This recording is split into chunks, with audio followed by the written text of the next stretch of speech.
At Ritual, we know what goes into the holiday season: the potluck planning, the gift giving, the spreadsheets. So this new year, take a moment for yourself with science-backed support that puts you first. So whether you're focusing on supporting foundational health with a clean vegan multivitamin or supporting your gut health with Symbiotic Plus, do it with 30% off your first month at ritual.com/podcast. These statements have not been evaluated by the Food and Drug Administration. This product is not intended to diagnose, treat, cure, or prevent any disease.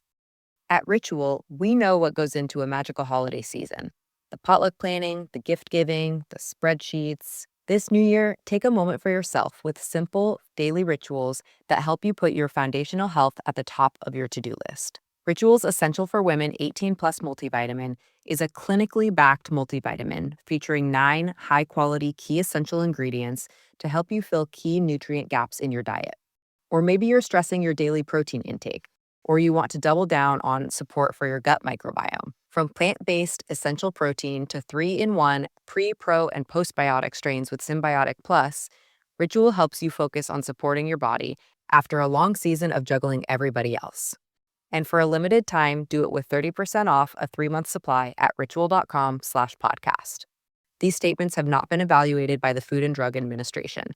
This product is not intended to diagnose, treat, cure, or prevent any disease.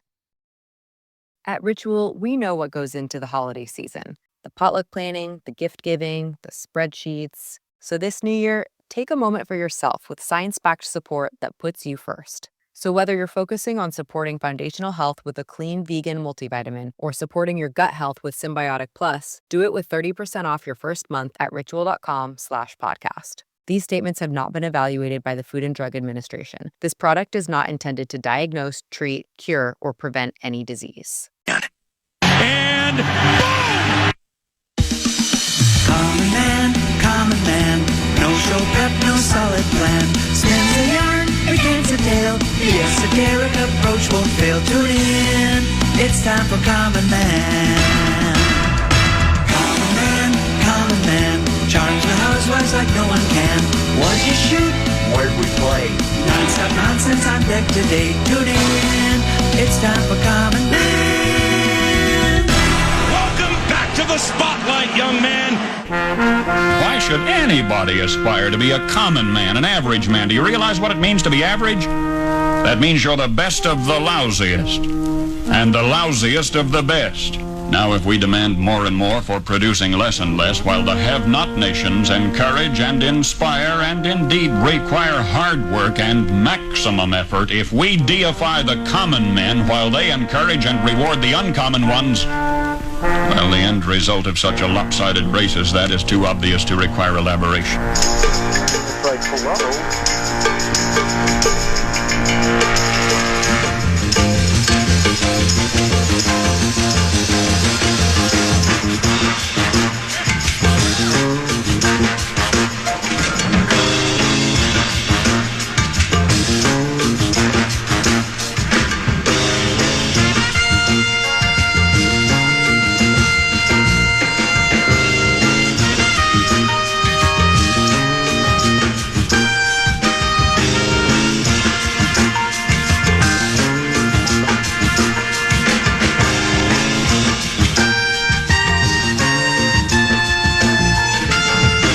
Gotta be kidding me.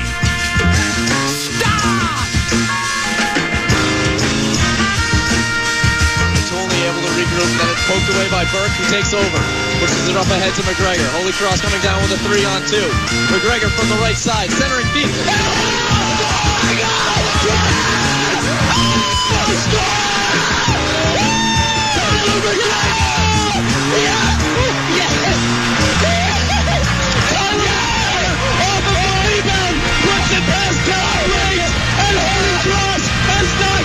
Minnesota Golden Gophers!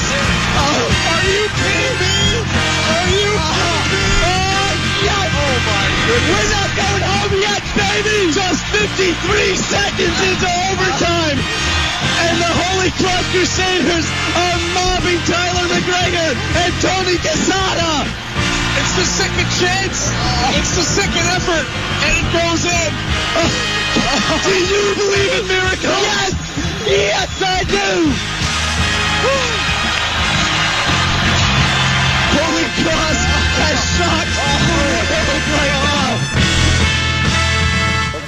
calm down. We said it was going to be a tough guy game. He's the clown from Brown. He's the fourth in the North. And This is the common man, Dan Cole. I was about to be unemployed. I had no idea. I'm in the restroom and look at my phone. It's 12:02. I thought it was like 12:52. Well, you're just so busy grinding away before shows, trying to put together how you're going to put the show together. So it makes sense that you would lose track of time sometimes. That sounds like you're taking a cheap shot at me. That sounds a little sarcastic. I don't think you really... You think I would do that? Believe that in any way, shape, or form. So now I'm really thrown for a loop. Oh, I got Baldelli going yesterday. Well, I held him up at the vestibule. Did you? He was supposed to be on. He probably thinks I've lost my mind because he comes in and he'd be accurate. Well, first I meet Dustin Morse for the first time. He's been working is he a communications guy? You know, because every time we get a news release, it's always from Dustin Morse of the Minnesota Twins. Am I correct? Yes. And so I met him for the first time. He's got a cool gig because he's with Baldelli. So Baldelli comes in right out. I guess he must have been using the restroom, and I introduced myself to him. Then I went over the 1968 World Series with him. Well, the first thing I said, 1968 World Series, I said, Danny McLean won I said, I was a kid, my favorite team. Then that's great. I said, 1960, Danny McLean won 31 games. No one will ever win 31 games again, will they? He goes, no, that'll never happen. And then I said, Bob Gibson, 1.12 ERA. He had a 10-game stretch where he gave up like 2 runs. That'll never happen again. That's never going to happen again. Then I went through the entire World Series with him and about how Mickey Lolich, how Mayo Smith was a genius manager. I said, and I'm just going nonstop. I'm not even taking a breath. Just going on and on, trying to see if I can get a rise out of him. And he's just kind of got his mouth open like, who is this person and why won't he leave me alone, right? And I do the old, and then Mickey Lolich, Danny McLean went up against Bob Gibson in the first game of the World Series. Bob Gibson struck out 17 Detroit Tigers. Is still a record that is still a World Series record that stands till this day. Mickey Lolich pitched game 2. They won 8-1, and then Gibson came back and he outdueled McLean. They crushed him 10-1. Then Al Kaline hit a 2-run single in the 7th inning to get the games 3-2. They won game 5, and then Mayo Smith did something that is unheard of. He flip-flopped McLean and Lolich. So he took his 31-game winner who lost 2 games in a row to Gibson, pitched him in game 6 on short notice, and then he pitched Lolich in game 7, and Kurt Flood, who started free agency, he goes, yes, I'm aware of that. I go, Kurt Flood, who started free agency, right? He goes, yeah. I said, he misjudged a fly ball in center for the missed. I said, Mickey Lolich pitched 3 complete game victories. He was 3-0 in the World Series, 3 9-inning complete games. I said, there was no 7th inning guy, no 8th inning setup guy, no closer guy. And he said, well, how's that going to help me? What do you want me to do about it? I said, well, I'm just telling you, that's the way it used to be in Major League Baseball. Good luck to you this year. And I walked away. Oh, I also told about how Mayo Smith did the brilliant managing ploy of, when Detroit went into that World Series, they were going to have to face Bob Gibson, arguably the best pitcher in Major League Baseball. One of the greatest of all time, right? Certainly that era. And Nellie Bryles was also on the staff. I think Detroit still might have the lowest team batting average of every World Series champion. Even though they had some good offensive players, their team batting average wasn't they were slugging the ball a lot, right? You had Norm Cash, Al Kaline, Willie Horton, some other sluggers too. So, but they needed more offense in the lineup. So Ray Oyler, you and I've talked about it. And I don't think you were really listening. You were just waiting for your turn to talk. But Ray Oyler was their shortstop. He hit like $167. They wanted more offense in the lineup. So they had 2 outfielders that had been platooning much of the year, Mickey Stanley and Jim Northrup in center field. He put Stanley at shortstop. He played, and I couldn't help myself. I did a Buxton cheap shot. I said, Mickey Stanley had played a grand total of 7. He appeared in 7 games at shortstop in 1968. And to start the World Series, here's your starting shortstop. I said, that would be like you taking Byron Bruxton out of center field, if he was healthy, and playing him at shortstop. Isn't it really, when you think about it, like, you'd never pull Correa out because he's arguably our best hitter. But I would say it's been like pulling Carlos Correa out and putting Buxton at shortstop. I mean, and it's because this almost is I think sort of a statement on just sports in general about how sports are so specialized now. You have a shooting guard, you have a point guard. You can't do both. You're a power forward or you're a small forward or you're a center. You can't do it all. You're either a defenseman or a wing or a center. You're either a left guard or a right tackle. You can't, if you're a cornerback, you can't possibly play safety.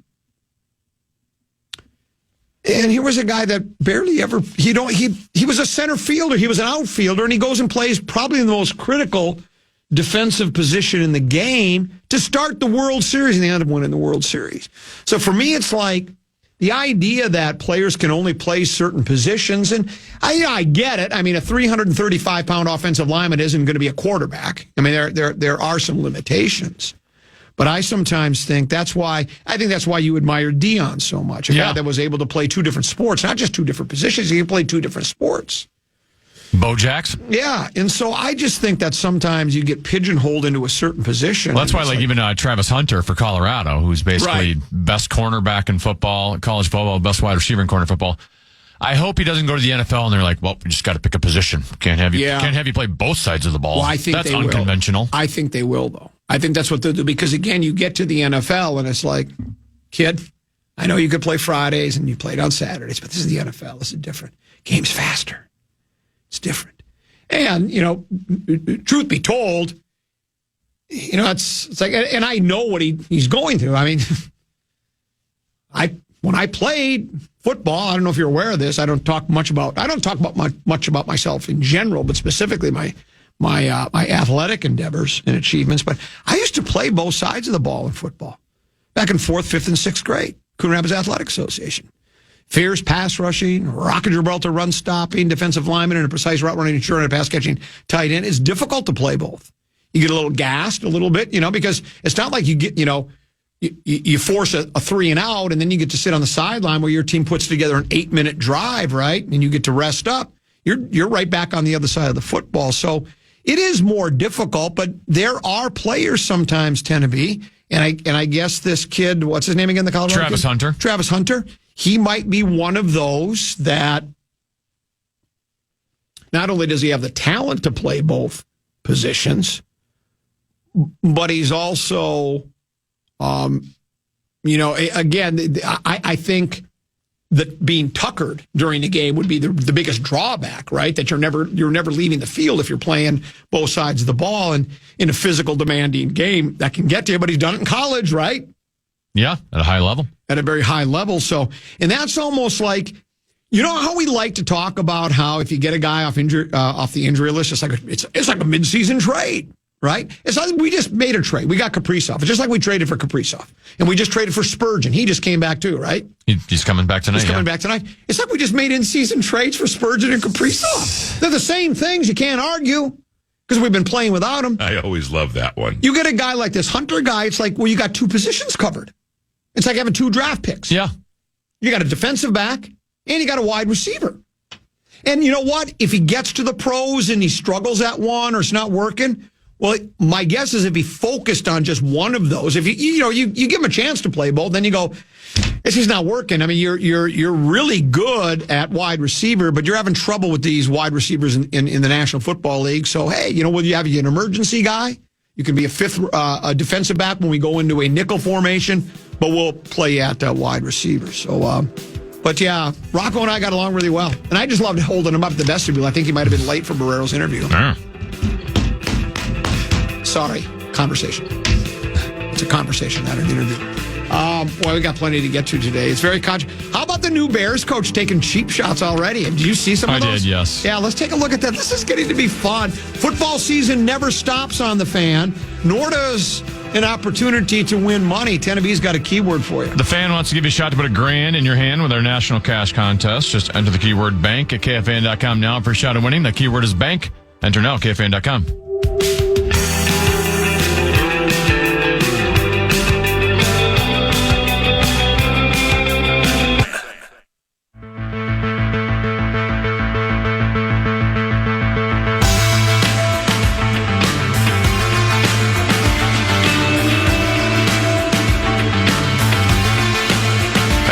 contest page and enter for your chance to win an Adam movie code. Good for 2 tickets to see Flight Risk, starring Mark Wahlberg, in theaters January 24th.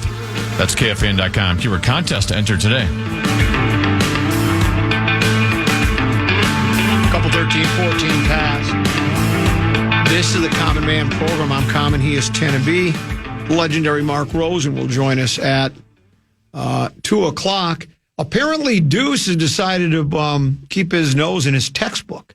Since coming back from holiday break, it sounds like his class schedule has changed. And you're telling me he will not be available for spread swing today on the phone? You've got to be kidding me. He's got 3 classes, and they basically take up the entire 3 hours of the Grum today. So he's not going to be available at all. I'm a little disappointed. I mean, if it were me, I would just skip one of the classes. That's what I would do. So he's just going to text in his picture? I'd also like to know, was he also busy yesterday? Because we could have moved this, moved it up a day.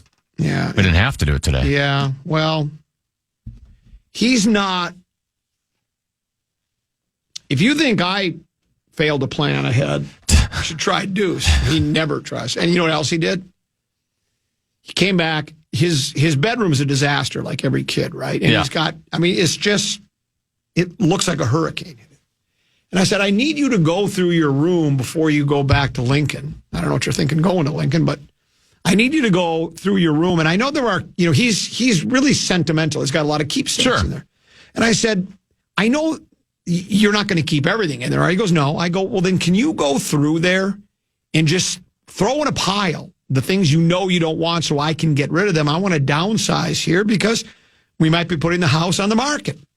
And I would use, by the way, Tennessee, the only real estate agent I would use would be Josh Pomerlow and the Pomerlow team at JPW Realty Twin Cities, but that's neither here nor there. And he didn't do it. Yeah, I'll get to it. Sure, I'll do it. You've got to be kidding me. Back in Lincoln, I sent him a text. I said, you didn't go through your room like I asked. And you know what he said? Well, there's that. That's what he said. Love that one. Well, there's that. That was his response. That's about the only way you can respond. Yeah. And he said, Is it an oldest child thing? Because mine is the exact same way. Yeah, it could be an oldest child. But then he did say, I promise I'll do it when I come back. He's coming back in February. I told you this, right? He's going to climb inside the confines of the 4-ring post for his welterweight debut. No, he's going to do a ring announcing. Really? Because I'm going to retire from it eventually, and Pete, Deuce is going to follow in my footsteps, I think. Like Jimmy Lennon Jr. followed in his father's footsteps.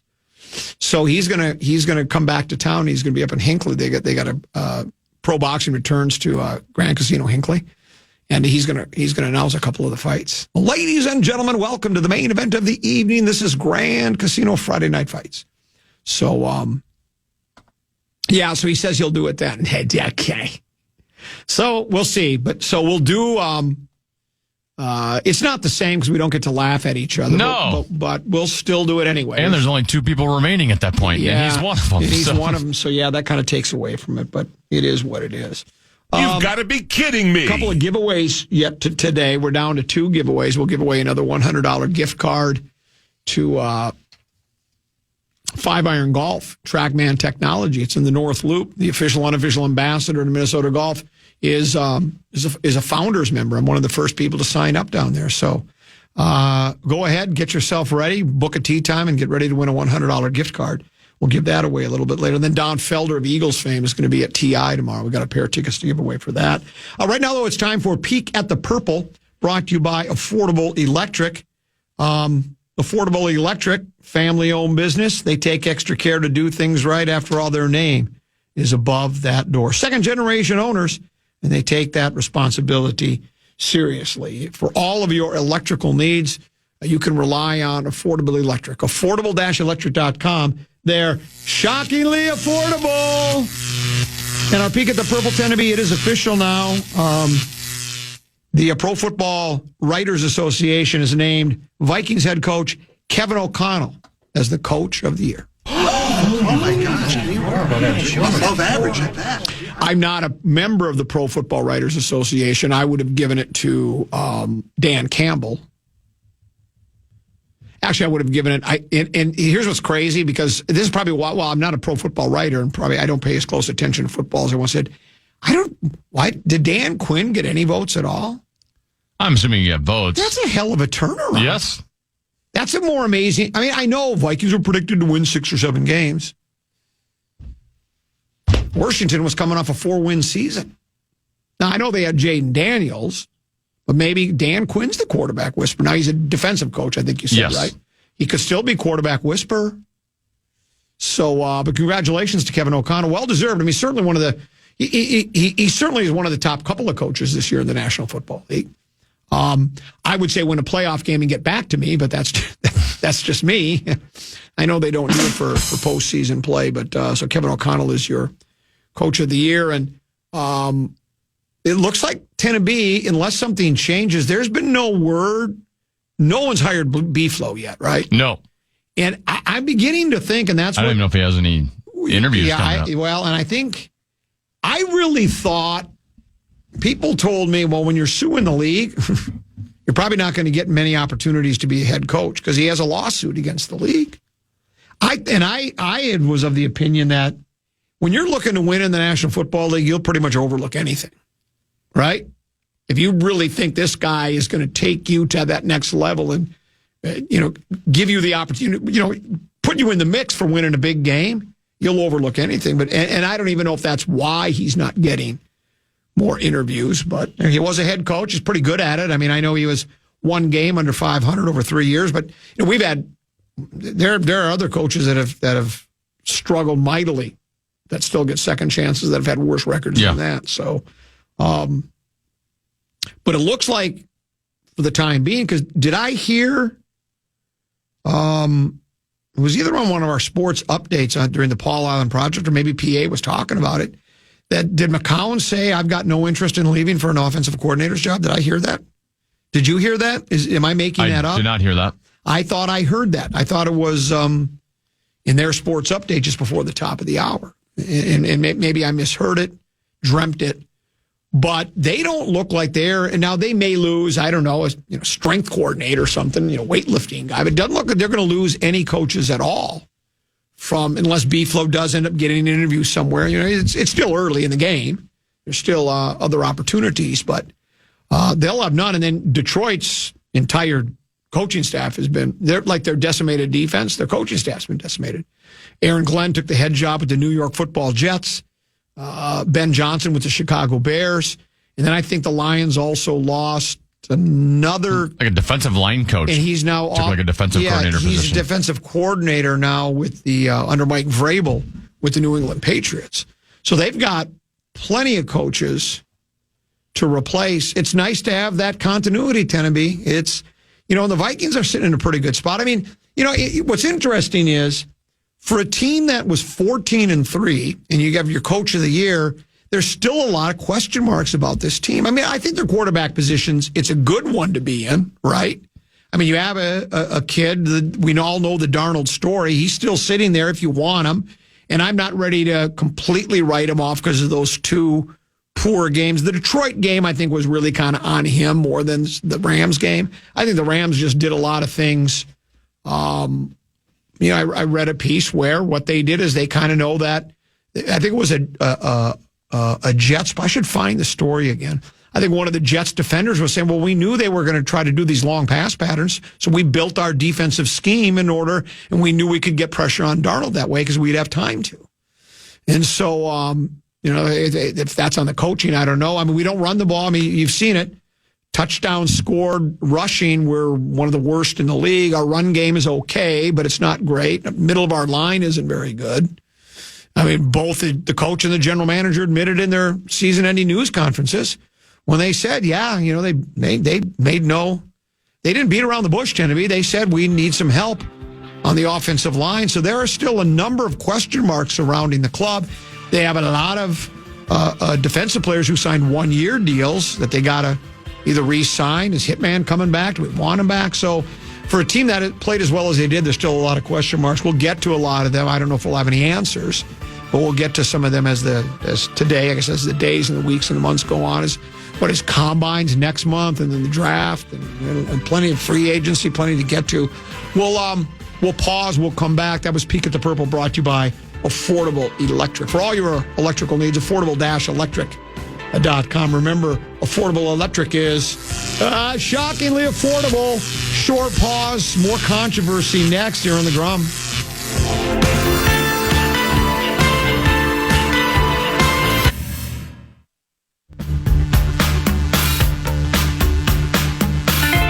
Wednesdays, sponsored by Jim Beam, the official bourbon of the Minnesota Wild, are here all season long. Listen every Wednesday through March for your chance to win tickets.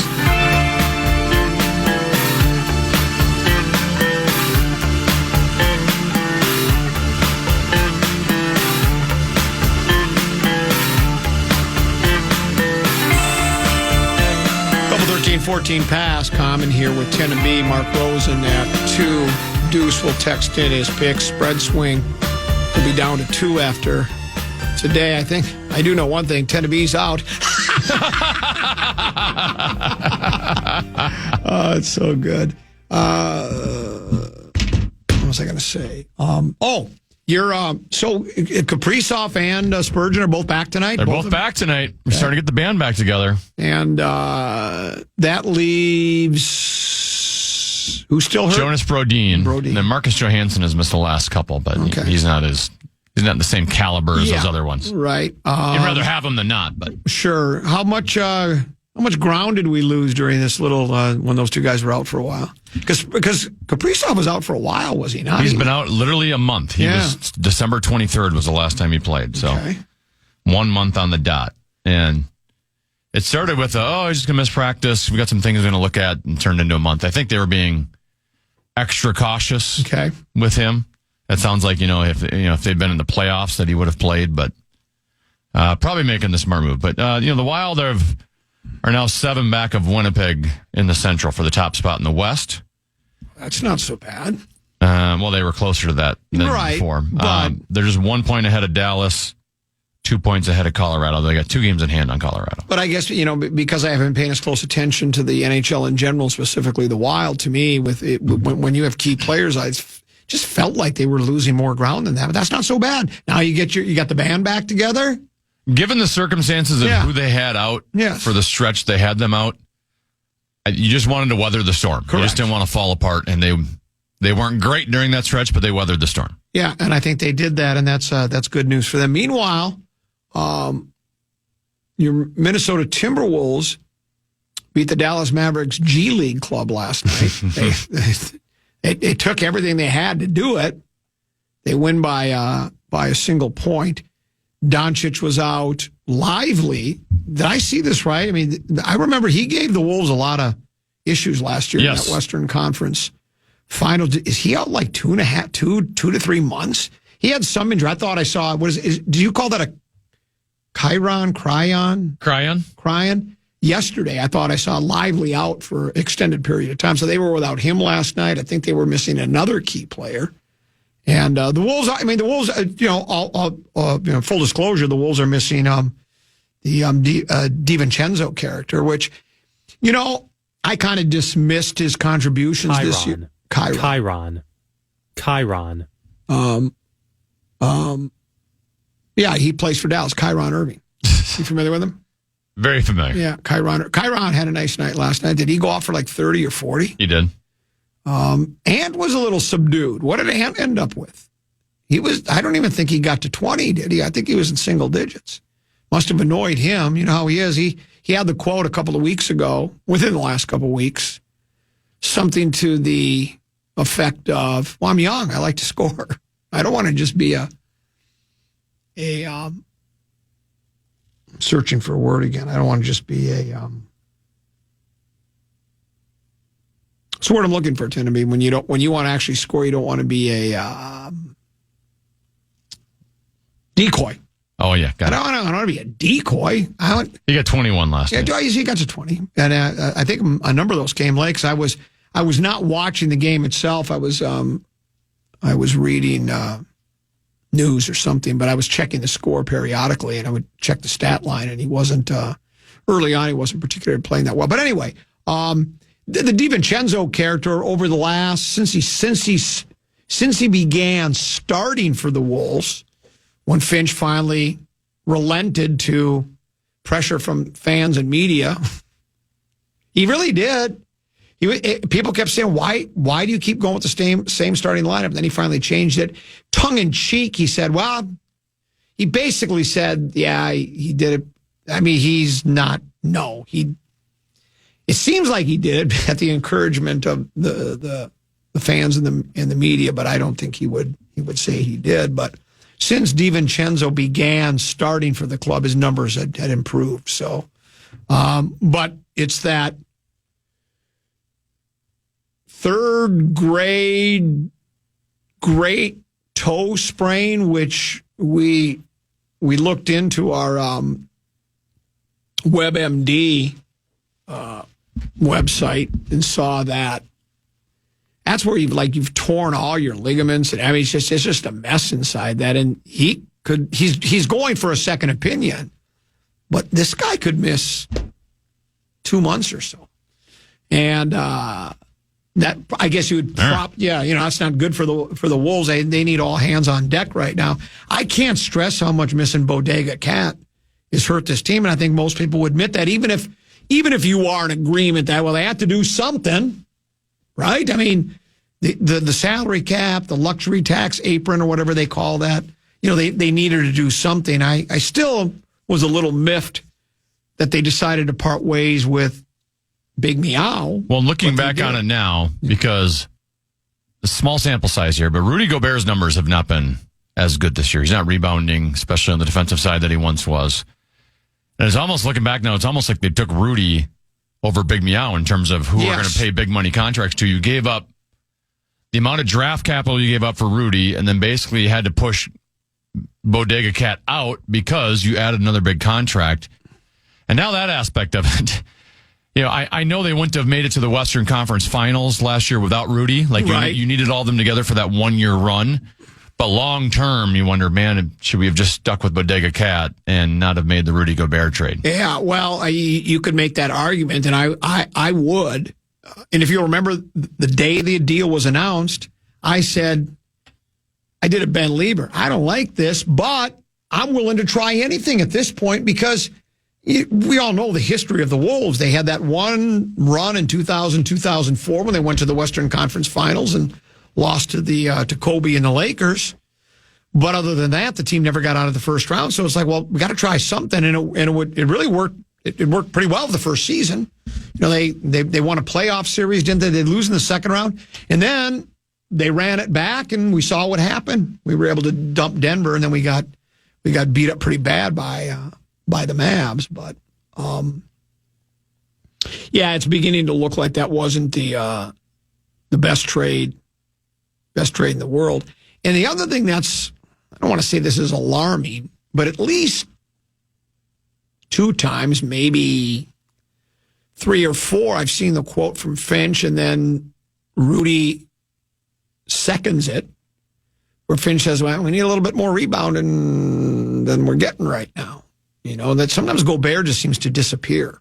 There are games where you look at the stat line and his rebound, that's what he's there for. He's supposed to dominate the paint and be a defensive presence. And he's won the Defensive Player of the Year four different times. I get that. But seems like sometimes he's just, I don't know if it's the other team's taking him out of the game, just an off game, his head's not in the game, or maybe Rudy's starting to lose it a little bit. I mean, he's not what is the old phrase, a spring chicken anymore? How many years has Rudy Gobert been in the league? 10? I would say that, yeah. At least. Maybe Rudy's starting to lose it a little bit. 10B, I don't know. Here's a text message that came in from Dylan. He's in Northfield. This is 12th season. 12th season. Sure. KFAN text line 64686, the Bradshaw and Brian Holla hotline, says Rudy's deal is done sooner. Cat was going to cost more and more. Sooner we'll have no Rudy and no Randall with flexibility. Yeah, okay, well, I mean, I thought this was all, when you're coming off a run to the Western Conference Finals, I mean, I was supposed to think, well, we tried there. We'll just wait now. We'll make a deal. We'll get rid of Bodega Cat and we'll try to plot our run for 2 or 3 years from now. I was kind of thinking you're supposed to, okay, it's the old got to the door, knocked on the door. This year we're going to kick it in. Sort of what the Lions attempted to do. They got to the NFC Championship game, and then they got dumped the other day shockingly, by the way. I was just stunned that they lost to Washington like that, and they were they're out. But wait and see. All you can do is play it out. Here's a text that came in that says, this is from Love the Grum Gal. I haven't heard from Love the Grum Gal for a while. Why did they have to do something? It's just money. They have lots of it. Yeah, they didn't have to.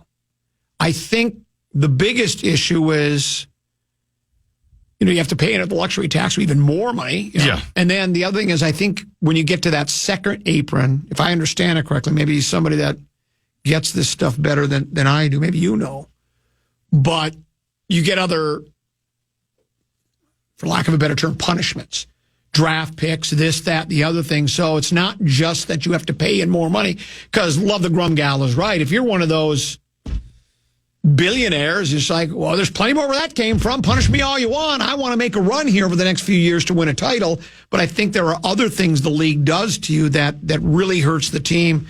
Maybe not even so much in the now, but in the future. So with draft picks, you get punished. So I think that had a lot to do with it. Here's another one. This one says, Ten is right in hindsight that the Rudy deal looks worse now. However, the new collective bargaining deal was put in place after the trade. At the time Rudy trade was made, we wouldn't need to have to trade Cat under the old bargaining. Maybe that's part of it too.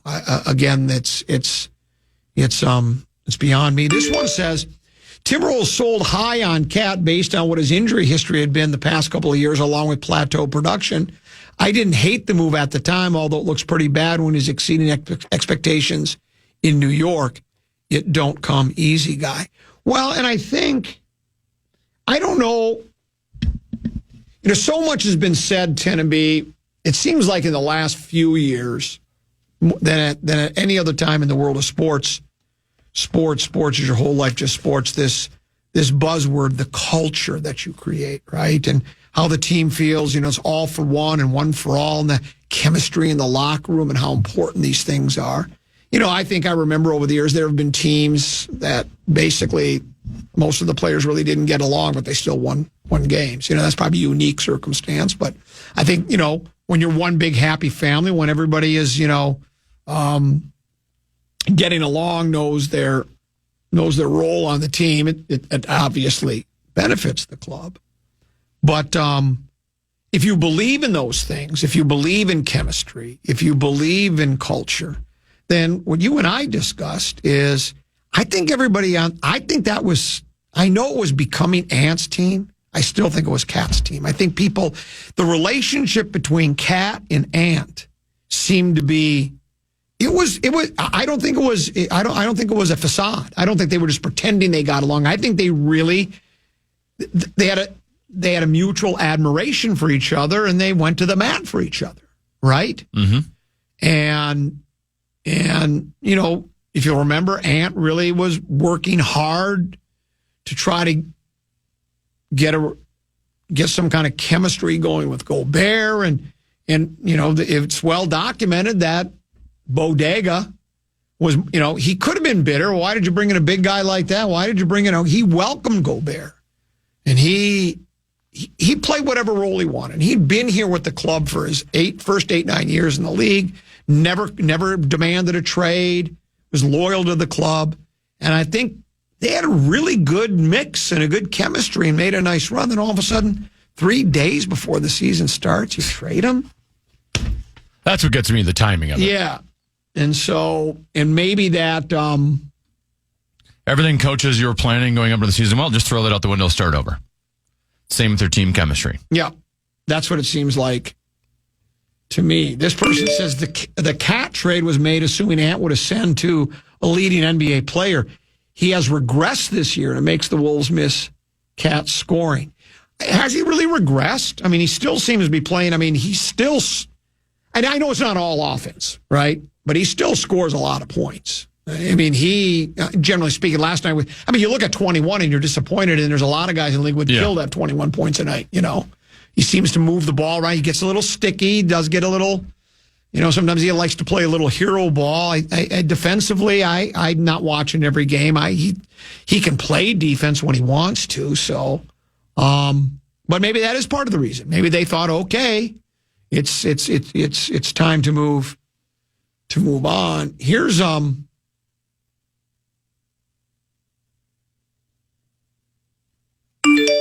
this one says, the way you are negative on Rudy and he's not a superstar, maybe you should be a little hard on Justin Jefferson's poor performances. So now we're shifting gears, shifting sports, shifting positions, shifting superstars.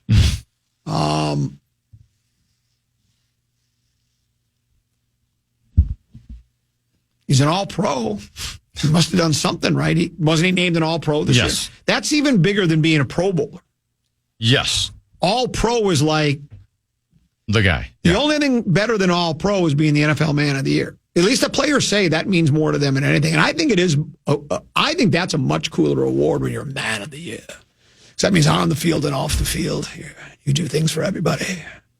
And but anyway, and sure, there were games. If you pulled up the game-by-game stat sheet for the Vikings and look specifically at Justin Jefferson, you will see games in which 5 catches, 78 yards, right? No tutties. Mm-hmm. And you look, well, that sure don't look like a Pro Bowler. That looks like a guy he's having poor games. He's underachieving.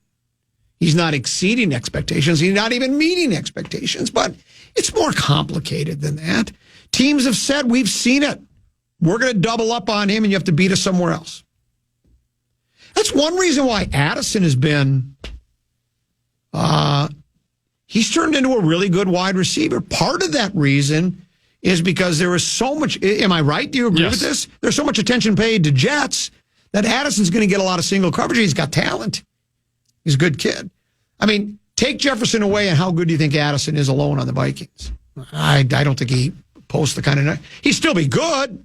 He'd be your number one receiver if you didn't have Justin Jefferson, but his numbers wouldn't be the way they are. No. So I don't know if well, he might get more targets, but in terms of efficiency, right. Yes. Yeah, you're right. Might get more targets, but as far as efficiency goes, it might not be as good because what would teams start doing then? If you don't have Justin Jefferson, well, you only have Addison, well, maybe we'll double Addison a little bit. And then all of a sudden, so it's a pecking order kind of a thing. Then Speedy would probably have more catches just by default, right? If you don't have Jets and you're going with Speedy, Addison, and whoever your third would be at that point, I got no idea. Then, each guy is going to...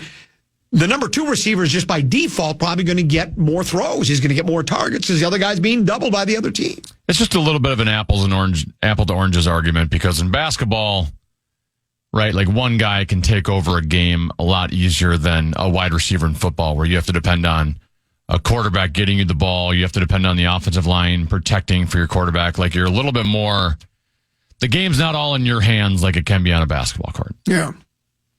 Here's a text back to the Cat Ant thing. It says, Cat and Ant were good buds, but 4 years of playing together, they never really developed a 2-man game. Ant needs a fellow guard to take pressure off him when he feels he needs to go ISO with 2-3 offensively challenged players on the court too often. There's probably something to that. I think he's a great basketball mind. Yeah, I'm not or she, whoever wrote that. I'm not much of an inner ball guy. I just know the number one thing to do in the NBA is you look at the other team's best player and you try to deny him the ball. That's number one. First and foremost. That's what you do. Deny him the ball. Do not let him. The fewer touches he gets. Oh, and himself admitted it. Remember, who did they just beat the other night that they struggled with the game before? Not the Mavs. Memphis, the Grizz. Yes. And I don't recall the kid's name. But Ant offensively, at least statistically, struggled against the Grizz. And the story said the Grizz guy just decided, I'm going to deny him the ball as often as I can. I'm going to face guard him, right? That's my entire job, is to try to prevent him from getting the ball and get open looks. And then Ant had a really nice game against the Grizz the last time they met, and he goes, I wasn't going to allow that to happen again.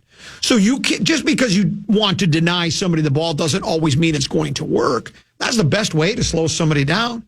Fewer touches, fewer chances to score. It's simple arithmetic, Teneby. It's elementary, my dear Tenna. So there you go. So I just find it interesting that it was as little as within the last month we were talking about, man, how many parades could we have? Because the Vikings were on a roll, right? They were as good as any team in the league. We were thinking they're going to get the number 1 seed. Remember, all we said was, yeah, I know we want Green Bay. No. What was the situation? People wanted Green Bay to win because if they beat Detroit, it would inch us closer. And you and I said, no. You beat Green Bay and hope Detroit loses somewhere else down the line. And they did. They lost to Buffalo. Maybe that didn't happen that order, but whatever it was, the Vikings still had their opportunity. So we were going to get the best of both worlds. The Wild were the best team in the league at one point this year. Didn't that one point in the season? It was a while ago, but weren't they had the best record in hockey? They've been right there, yeah. And then the Wolves, it was all coming together for us. And we were wondering, well, which one of the teams is going to win the first championship? Like parades. Yeah. And now it's like, the Wolves, I'm a little skeptical. The Wild, I still, the guys coming back, that could be good. If you're in the hockey community, we'll see if that chemistry they had early in the season, though, if that momentum just breaks up when you haven't been playing with each other for a while, like you can't just recapture that. Yeah. And then easily. No, you can't. And then, of course, there's our soon-to-be and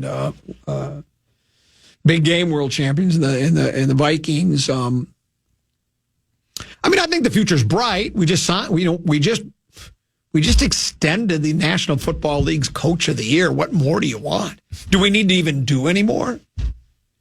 We ain't got a lot of draft picks, Tenemy. Even though I think we're getting a 3rd round compensatory for the Cousins thing. I think that leaves the team with only like 4 or 5. A first. Is it just? And then the compensatory 3rd, which is basically an early 4th because it's after the 3rd round. And then 2 5ths. Yeah, I guess I think what you're going to see is Kwesi take that 1st round pick and then move down in the draft to try to accumulate more picks, or he has shown a history here in the last year or two of trading away next year's draft picks to get this year's draft picks.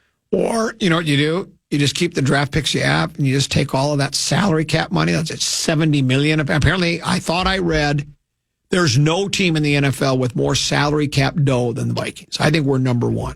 So I think we'll be spending a lot of salary cap dough to try to, I don't think we're going to be drafting our future left tackle or right guard or whatever. I don't think we'll be drafting our next shutdown corner. We'll be signing those guys in free agency, is what I would think. Well, easier to spend salary cap money too when you got a rookie contract with your quarterback. When you're right, you're right. And I don't know how you've never been